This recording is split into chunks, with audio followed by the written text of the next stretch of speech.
Hello, what is up guys? I'm here today, back with another Black Desert video. Today's video is going to be a more advanced guide to workers in Black Desert, where we'll take a look at how different skills impact the worker, as well as what the different abilities for the worker do for them. This is building off of my introduction to nodes and workers in Black Desert that came out last year, so if you are new to Black Desert and want more information about how nodes work or AFK empires and all that stuff you might see in faction chat, watch this video first, and then the video you'll see today is going to give you a bit more information, so last time's video is linked in the description below.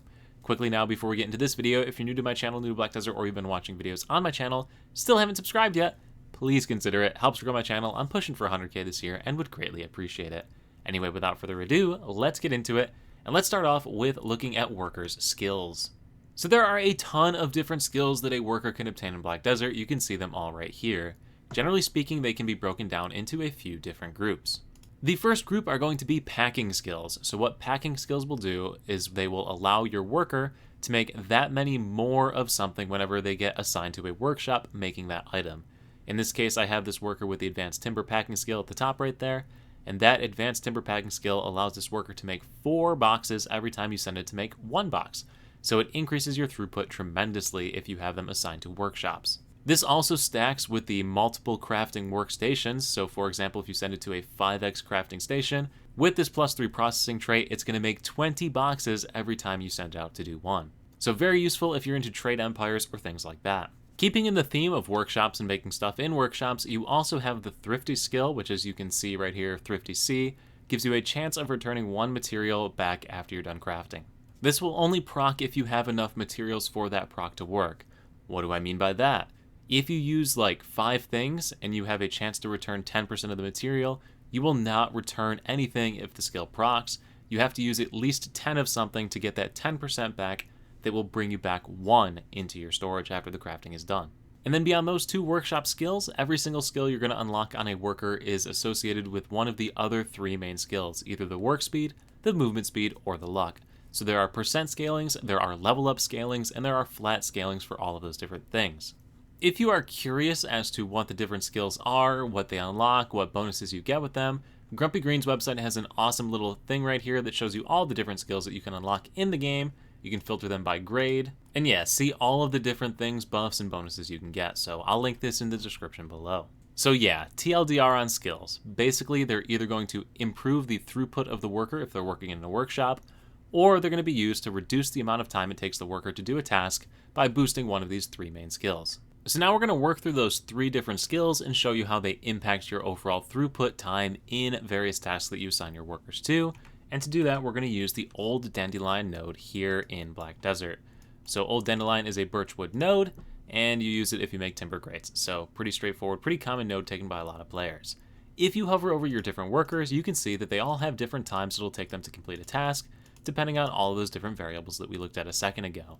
Additionally, you're going to see that there's some information about the node located on the right side of the little window that's popped up, and we're going to work through that right now. So the first number that you see right here is workload, followed by work speed. Black Desert works on a tick system as far as how workers do tasks. Every tick lasts 10 minutes, and every tick is defined by the workload divided by the work speed. So in this case, if I select my first worker, you can see that they have a work speed of 115, the workload is 300. If you take 300 and divide by 115, you get 2 point something, which means it's going to take 3 ticks for them to complete this work. So yeah, even though 300 divided by 115 is not 3, it will round up to 3. It will always round up regardless. Example here, if I pick up a worker like this professional worker right here, whose work speed is 94, and then do the same math right here, 300 divided by 94.53, you will see that it comes out to 3.17. This is still going to round up to 4. You always round it up to the next largest number. You then take that number that you just rounded up to and multiply by 10. So this is 4 times 10 minutes to get 40 minutes of our time. Up here with this first worker where it was 2.6, it is 3 times 10 minutes to get 30 minutes to our time. And that is the first portion of the amount of time that it takes to do any task. So once again, workload divided by work speed, rounded up to the nearest whole number, and multiply by 10. You then see another 5 minutes worth of time listed right here, and this is the distance work that needs to be done. So to figure out this one, you're going to take the distance stat and the movement speed stat for the worker that you select, which once again, you can view those same stats over here on the left with any one of your workers, or if you want to go back out to the main worker panel here, you can view those stats on the worker from the worker menu. But anyway, back here at Old Dandelion, you will see a distance number and a movement speed number. To calculate the final portion of time, you're going to take the distance number, which in this case is 1130, multiply that by 2 because the worker has to go there and back, and then divide that number by the movement speed, 6.42. This is the time in seconds that it will take to complete the task. If you divide that number by 60, you will get the time, which is 5.867 minutes. If we clear that and take 0.867 multiplied by 60 seconds, you will get 52 seconds. So it is 5 minutes and 52 seconds to complete this task. So we got 30 minutes from our workload and 5 minutes and 52 seconds from our distance. So that's how you determine the total amount of time it will take you for a task. And that's going to leave us with one stat left, and that is the luck stat. So I'm going to be straight up with you, I really have no idea how this stat actually physically impacts the game. You can look around online and find people with Excel sheets that claim they found different stats here or different drop rates if they adjusted the luck and blah, blah, blah, blah, blah. I can't find anything that officially tells you what this stat does, nor can I find an easy way to figure out how to do the math for it like you can with these other stats. So rather than spread fake information about it, I'm just going to tell you I have no idea. Sorry. And with phoning in that final stat, I've pretty much covered all of the stats I want to talk about as far as workers go. There is one more thing though that I do want to cover about workers, and that is the ability to reroll worker skills. So as your worker levels up, every 5 levels it will unlock a new skill. You can see it level 20, 25, 30, every 5 levels it unlocks a skill. After you hit level 30 with a worker, you can begin to reroll skills on that worker.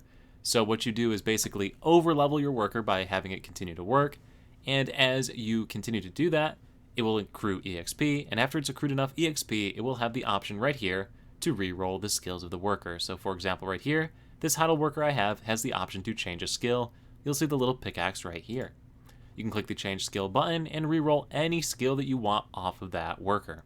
So this Huddle worker is never going to work in a workshop for me, so I'm going to reroll this Thrifty skill that only applies to workshops since he's mostly going to be gathering actual items at nodes for me. So if I click that skill and confirm the reroll, it'll been rerolled. So after you've done that, if you go ahead and hover over the worker, you can see the new skill that it unlocked. But anyway, every time you prestige a worker, you're able to reroll a skill like that. So don't get too upset if you don't get all the skills you want off of worker right away. I also don't think I covered promotion information in the previous video, so workers can be promoted every 10 levels. The probability to promote a worker to a higher tier improves with the higher level. They can be promoted all the way up to the artisan tier. And yeah, typically what people do for this is they'll level up a worker up to level 20. Try 2 rerolls, and if it doesn't work to promote it up to the next level, then they'll just call it a day and sell the worker on and start over. I do go over this in my guide on crates, but I'm pretty sure I didn't cover it in my guide on workers.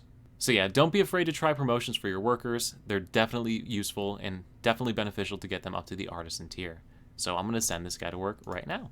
And with that, I think I've covered just about everything you'd want in an intermediate worker guide here in Black Desert. So I do hope that this video is helpful for you in your quest to become the best Empire worker ever. If it is going to help you become better at Black Desert, do let me know in the comment section below. Also, once again, if you're not subscribed already, please consider it. Helps to grow my channel, and I'm pushing for 100K this year. Thank you all so much for watching. Once again, I'll see you at the next live stream over on Twitch, the next YouTube video, or right here, or wherever I happen to see you. Peace.